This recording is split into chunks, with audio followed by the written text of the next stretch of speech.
Hi bro, உங்க பேர்? Sudarshan. Sudarshan. Okay bro. இன்னைக்கு என்ன டாபிக்னா ரொம்பவே காமனான ஒரு டாபிக் தான். என்னன்னா ஒன் சைடு லவ். அது ஆல்மோஸ்ட் எல்லாருமே நம்ம எக்ஸ்பீரியன்ஸ் பண்ணியிருப்போம். நீங்க அதை பத்தி என்ன நினைக்கிறீங்க? நானும் ஒன் டைம் எக்ஸ்பீரியன்ஸ் பண்ணியிருக்கேன்.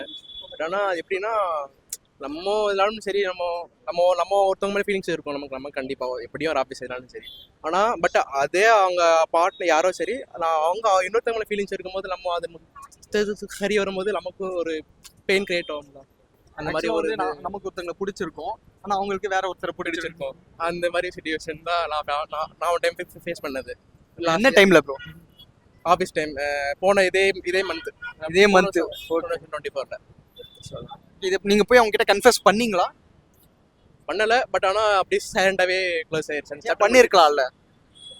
பண்ணியிருக்கலாம். பட் ஆனால் நம்ம அவங்க நம்மளோட ஒரு ட்ரெஸ் வச்சுருப்பாங்க, ஒரு மரியாதை இருக்கும். ஸோ அதை நம்ம பிரேக் பண்ணிடுவோமோன்னு ஒரு பேசிக்கலாம். நான் ஒரு இன்ட்ரோவர்ட், அதனால பிபி இருக்கலாம். ஆக்சுவலாக நிறைய பேர் அப்படிதான் இருக்காங்க, கட்சி வரைக்கும் போய் சொல்லவே மாட்றாங்க. ஓகே, ஆனால் அது ரொம்ப பெயின்ஃபுல்லாக இருக்குமே, அதை எப்படி ஹேண்டில் பண்ணுறீங்க? ஜிம்மு. ஓகே, பொதுவாக பிரேக்கப்புக்கு தான் ஜிம்மு போவாங்க, இதுக்கும் ஜிம் போகலாமா?